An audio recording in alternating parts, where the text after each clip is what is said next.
Olá, meu nome é Mara Diotto e esse é o programa Carreiras e Negócios da TV Relacionamento. Nós temos trazido ao programa alguns profissionais da área jurídica e a nossa pauta de hoje fala especificamente sobre a Ordem dos Advogados do Brasil, que é um assunto que tem sido tão trazido pela mídia, muita gente desconhece o que é essa instituição e achamos interessante trazer esse assunto. E isso é o que nós vamos falar hoje.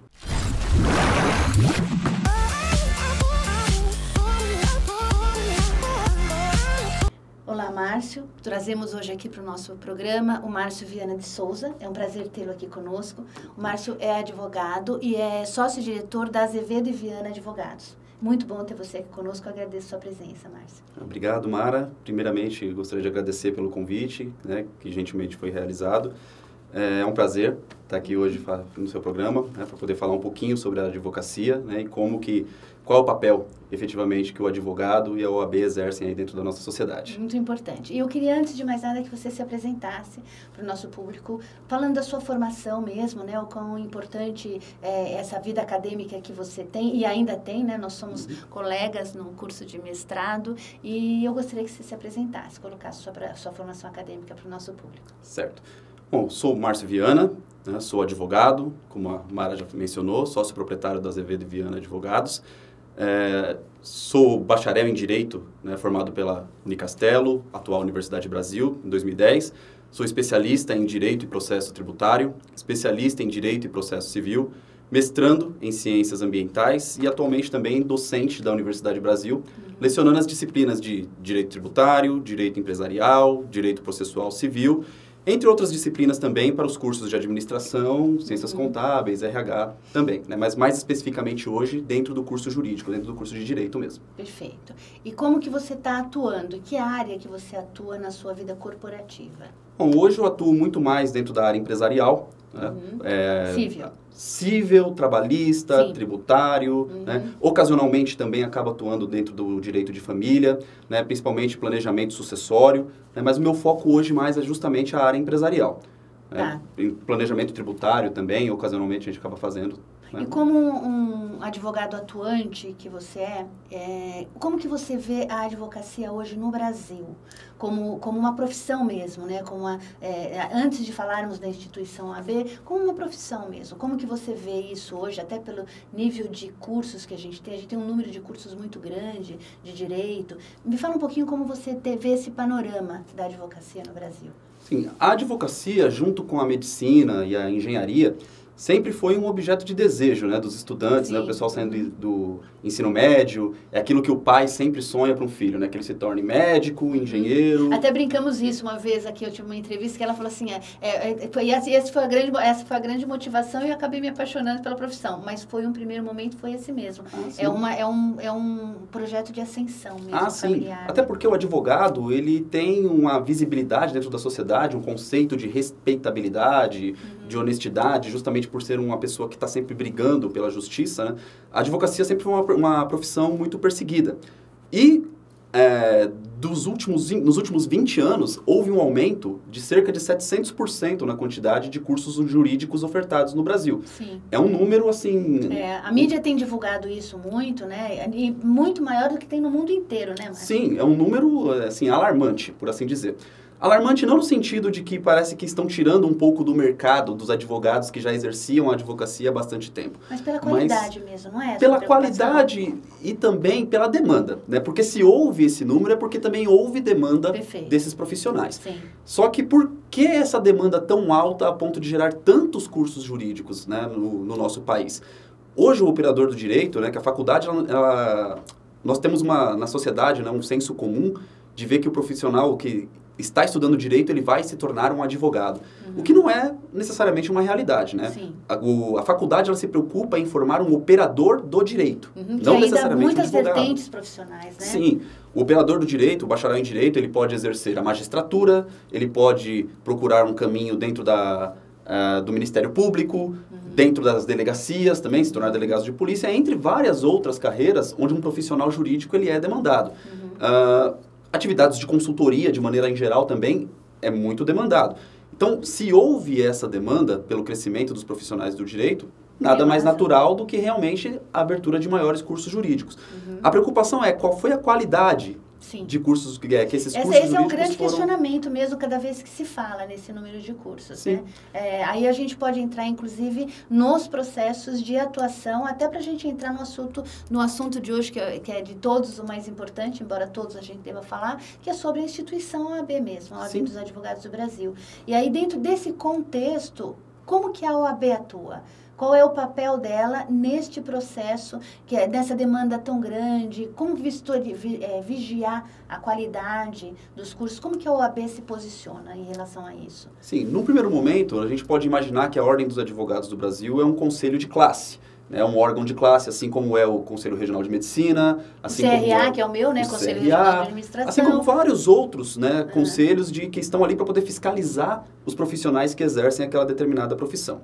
A OAB também, eu diria que a OAB também exerce este papel. Mas a OAB, ela tem uma coisa que nós chamamos no direito de sui generis, né, que é diferenciada. Vejam que a OAB, ela é citada nominalmente no texto da Constituição Federal 8 vezes.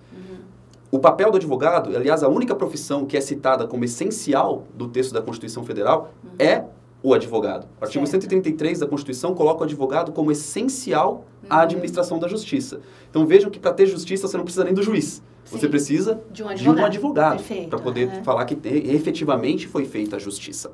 Então, a Ordem dos Advogados do Brasil, além de um conselho de classe que está ali para poder vigiar a atuação profissional e testar a qualificação daqueles profissionais que ali estão, ela exerce um papel fundamental dentro da própria sociedade. Então vejam que se o advogado ele exerce um papel fundamental para a administração da justiça, nós precisamos de um órgão que dê sustentabilidade para que esse advogado realmente exerça a justiça. Que ele realmente possa brigar pelos interesses do seu cliente. Com competência e com a segurança para exercer essa competência, né? Exato. Né? Eu costumo sempre dizer que advogado, ele precisa ter coragem. Saber ler e escrever ajuda. Né? Mas o advogado ele precisa ser realmente corajoso. Por quê? O advogado ele vai ter que bater de frente com um magistrado, vai ter que bater de frente com um delegado. Se necessário for, vai ter que bater de frente até com um ministro do Supremo Tribunal Federal para defender, né, o direito do seu cliente. Na forma correta, né? Sempre. Sempre na forma correta. Com correta. urbanidade, com ética e principalmente com muito respeito. Sim. Tá? Veja que o Estatuto da Advocacia OAB, que é a Lei 8.906 de 94, coloca todos esses profissionais que atuam dentro do direito sem hierarquia. Não existe hierarquia entre juiz, Ministério Público e advogado. Então, coloca todos num certo nível de equiparação, para que o tratamento sempre seja urbano. E, principalmente, coloca para o advogado algumas prerrogativas que ele pode, que ele tem direito, né, de eu exercer. queria falar sobre isso mesmo, é muito importante você falar sobre isso. Sim, porque como é que eu vou defender o meu cliente diante de uma autoridade se, por exemplo, essa autoridade pode me dar uma voz de prisão? Se essa autoridade pode, de repente, não gostar de algo que eu tenha falado. Com opressão, né? Ou estar, de repente, até achando que eu estou exagerando na defesa do meu cliente. Autoridade é autoridade. Né? Vejam que o juiz, né, nós temos assim sempre uma visão que o juiz está sempre num patamar muito superior, já que ele que dá a ordem de prender, ele que dá a ordem de soltar. E eu, como advogado, como é que eu vou me comportar diante de uma situação autoritária de um magistrado que está ali, de repente, violando o direito do meu cliente? Mas existem ritos, né, Márcio? Numa sessão, por exemplo, onde existe o juiz, o advogado de defesa, o promotor. Existem ritos que devem ser respeitados, né? Para que haja a perfeita condução e ordem. Por uma questão de ordem, vamos ter que seguir um rito, não é isso? Sim. Existem os códigos processuais que falam exatamente como que se deve comportar. Juiz, advogados, partes, enfim, todas as pessoas que devam participar, por exemplo, de uma audiência.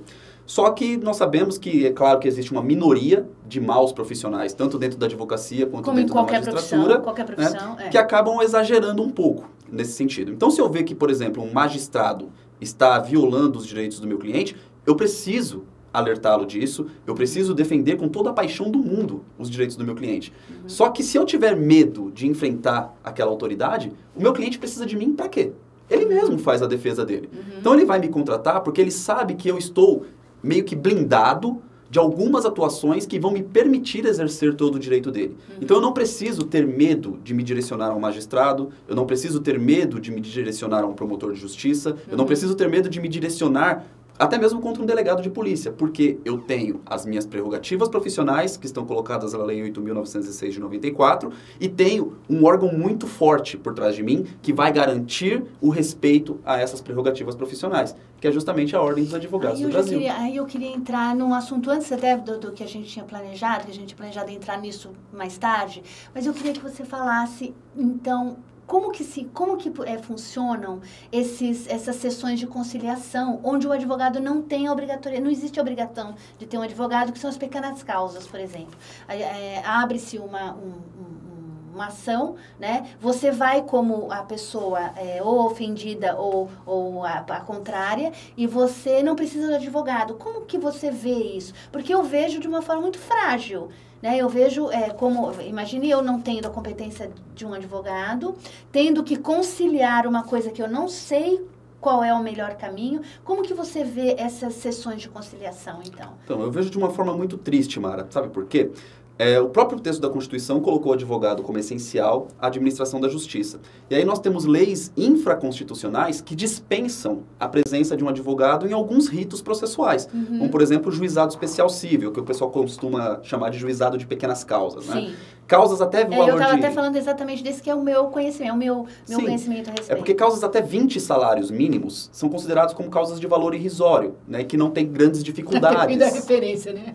Porque é bem irrisório, mas legalmente é esse patamar. Legalmente é exatamente dessa maneira que é tratado, né? Então, uma causa de até 20 salários mínimos é considerado como uma causa de julgamento fácil que não demanda grandes atuações técnicas. Então, por isso, a Lei 9.099, ela dispensa, por exemplo, o advogado no juizado especial cível até este limite de valor. Mas nós temos outros ritos também que dispensam, né, a utilização de um advogado, como, por exemplo, alimentos, pedido de alimentos, né, de pensão alimentícia, não precisa de advogado para isso. Também, reclamação trabalhista em primeira instância também não permite advogado. É novo? Isso ou já era? Não, já era antes. Mas o porquê disso? Como são causas pequenas, às vezes não tem interesse do advogado pegar aquela causa, e como você só pode ir ao judiciário com um advogado, a pessoa meio que se sentia injustiçada, sem acesso à justiça. Então, esse foi um dos mecanismos que se encontrou para dar acesso ao judiciário, mesmo aquelas pessoas que têm uma causa pequena e que precisa da justiça. No caso da Justiça do Trabalho, né, estamos falando de direitos trabalhistas, direitos que têm função alimentar do trabalhador. De sustento mesmo. Né? Exatamente. Então, exigir que ele contrate um advogado para poder brigar pelo seu direito de se alimentar pode até parecer exagerado. Só que nós vemos com uma certa frequência muitas injustiças acontecendo. Eu fico imaginando mesmo, porque além do fator emocional, né? Porque você está naquele momento que você está decidindo algumas coisas, você emocionalmente está muito envolvido, e você não sabe tecnicamente qual é o melhor caminho, não é competência. Você pode ter um engenheiro numa pequenas causas, eu numa pequenas causas que não tenho conhecimento técnico de advocacia, de direito necessário, tem um sentimento de frustração. Não tem nesse processo? Sempre. Porque o advogado... quem está ali na ação sem o advogado? Sempre. Porque o advogado, ele sabe exatamente qual tempo, não exatamente, né, mas ele tem pelo menos uma percepção de quanto tempo pode levar um processo. Pelo menos nós temos a percepção de todos os ritos que vão ser praticados até que você tenha uma decisão final. Né, e isso pode levar alguns anos para acontecer.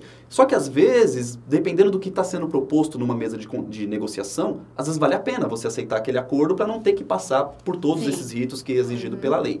Só que quem vai ter toda a expertise para poder te falar se isso compensa ou não, é só um profissional realmente da área. Né? Uma pessoa comum e do povo que vai ao juízo sem estar na presença de um advogado, viola diretamente aquilo que está na própria Constituição Federal. Advogado é essencial à administração da justiça. Há poucas semanas nós passamos por eleições, né, administrativas dentro da Ordem dos Advogados do Brasil. E uma coisa que foi muito recorrente... Você se enveredou por esse caminho também, por isso que eu acho que você é uma pessoa muito competente para falar sobre a OAB. Então foi muito interessante porque nós vimos todas as críticas que foram tecidas contra as atuais gestões da OAB, as gestões passadas, né? E vimos também das novas propostas de todos os candidatos, né? Nós tivemos uma renovação agora aqui na seccional de São Paulo, né, com o Dr. Caio, que é um grande defensor das prerrogativas e da presença do advogado. Né? Uma das coisas que foi proposta com muita grandeza por todos os candidatos, foi uma coisa meio unânime por todos os candidatos, é começar a fazer representações perante o Legislativo e perante o Poder Judiciário também, para exigir a presença do advogado em todas essas situações, principalmente nos centros judiciários de solução de conflitos, que foram implantados aqui, principalmente aqui em São Paulo, que são sessões de conciliação que são feitas para todo tipo de causa, na qual não está presente um advogado, não existe a necessidade. Eu nunca participei de uma, nem como atuante, nem como uma ação mesmo, né? E eu fico imaginando mesmo essa situação de tensão, de alguém que não tem o conhecimento técnico, sabe o que vai acontecer, e quem está negociando para ela é alguém acima que tem conhecimento total, Sempre. técnico, e que vai ver talvez não o melhor para aquela pessoa, né? E aí, vamos voltar um pouquinho só na parte de competência. Eu queria falar um pouquinho sobre a OAB, na obrigatoriedade de se passar na OAB, de passar no exame da OAB. Como que vocês, porque hoje também existe uma conta, do mesmo jeito que houve há algum tempo atrás, quando o presidente Lula disse que não precisaria ter o bacharelado de jornalismo para se praticar jornalismo.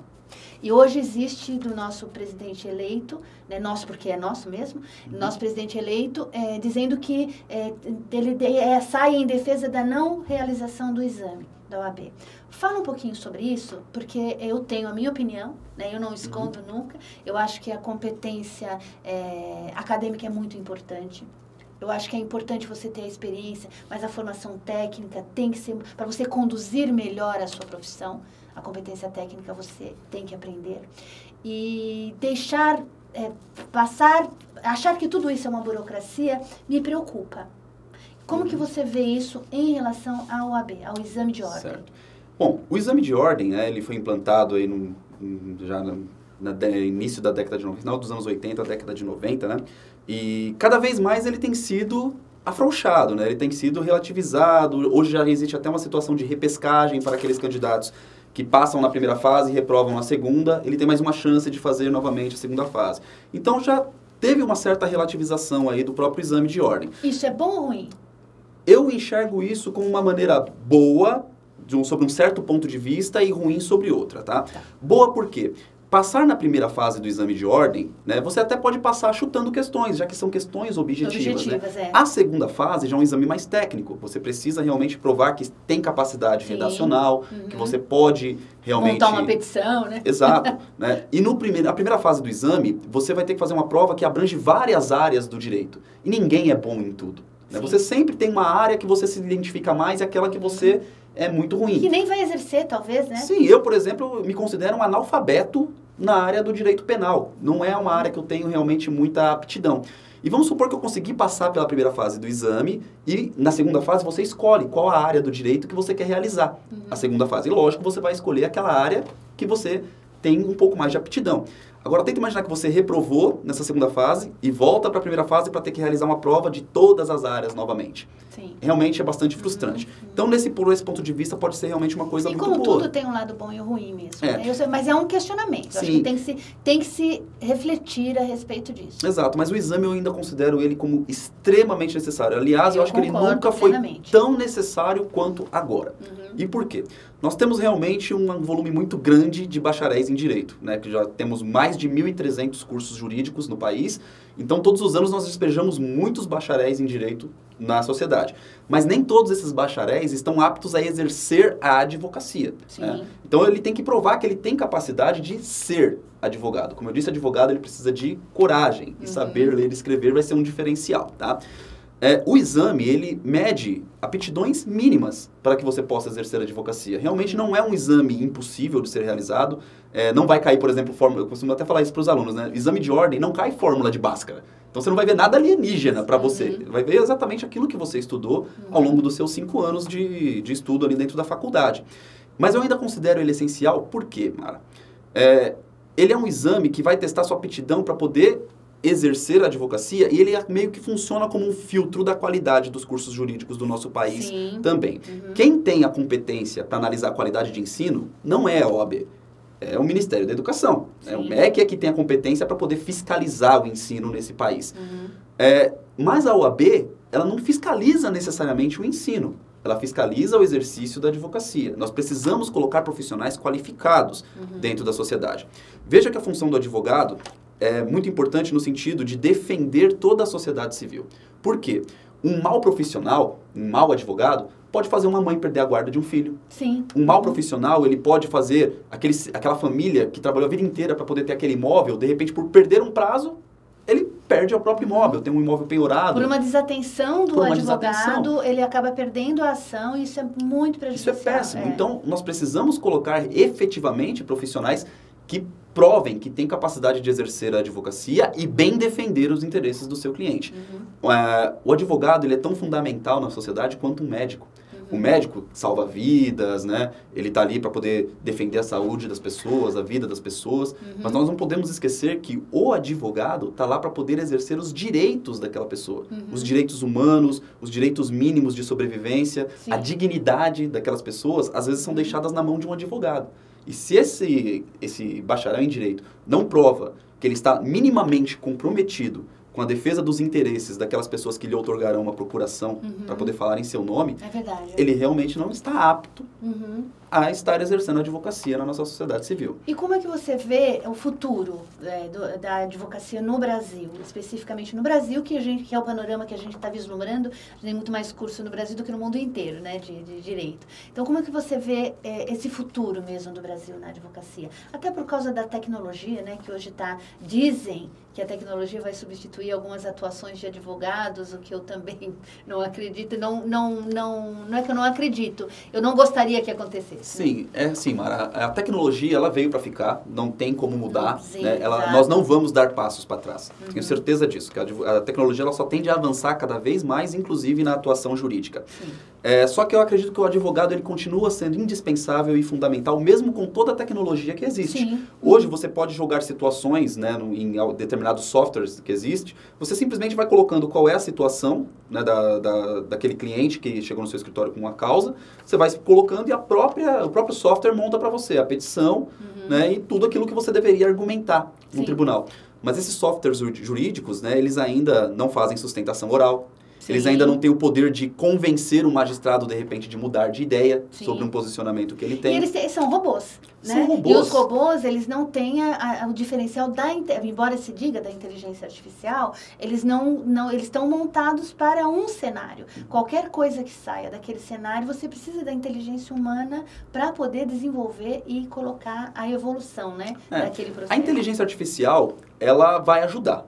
Tenho certeza, ela vai ajudar muito. Em tempo e espaço, inclusive. Mas nós não podemos deixar que a inteligência artificial venha substituir a presença de um advogado.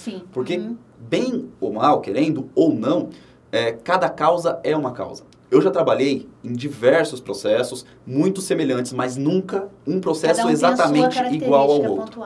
Isso eu nunca tive, um processo exatamente igual ao outro. Para falar que eu vou utilizar a mesma petição que eu utilizei em um, eu vou utilizar exatamente aquela mesma petição em um outro. E esse é o papel do robô. Ele faz exatamente igual uma situação que já aconteceu no passado. Mas sempre existe alguma particularidade diferente. Por exemplo, dano moral. O conceito de dano moral eu acho que é muito bom para poder especificar isso para mim, porque moral para mim é uma coisa, para você pode ser outra. O valor do dano que eu sinto na minha moral quando ela é ofendida, pode ser que o valor que eu ganhe de uma indenização seja suficiente para poder considerar que a minha moral foi indenizada. Que aquele dano para você é aquele e acabou. Mas que de repente para você aquele mesmo valor não é suficiente para poder indenizar a sua moral. Como que um robô consegue fazer esse tipo de medição? Porque nem mesmo o Poder Judiciário consegue ter parâmetros efetivos para poder medir o quanto dano que uma pessoa sofreu é indenizável ou não. Eu acho que com o tempo vocês vão mensurando, o mercado vai mensurando, os próprios profissionais vão mensurando e vão se adequando, né? Eu torço para que... eu sempre falo isso no meu programa, e quem me conhece sabe que eu falo sobre a valorização do profissional. Acho que o profissional tem que procurar gerar competência para se valorizar, para que seja valorizado também. Então, o nosso tempo é curto, mas eu fiquei muito feliz de você ter vindo. Já fazia algum tempo que a gente estava tentando tentando agendar. Fico feliz que você tenha trazido essas informações. Te desejo muito sucesso nesse caminho junto ao OAB, que você está começando a trilhar agora. Eu acredito muito no seu trabalho, quando nos conhecemos e acredito muito. E eu queria que você se despedisse do nosso público, deixasse uma fonte de informação, um telefone, alguma fonte de informação que pudesse entrar em contato com você. Ok, eu agradeço mais uma vez o convite que foi feito por você, Mara. Agradeço o público também que está prestigiando agora aqui a nossa entrevista. Eu posso deixar o meu e-mail de contato para caso haja alguma dúvida sobre qual o papel fundamental da OAB, como que o advogado exerce as suas funções dentro da nossa sociedade, que é o marciovianadesouza@gmail.com. Só .com. Só .com, gmail.com. Márcio, mais uma vez, muito obrigada. Eu que agradeço, Mara, muito obrigado. E eu agradeço a participação de vocês e aguardo vocês numa próxima oportunidade. Obrigada.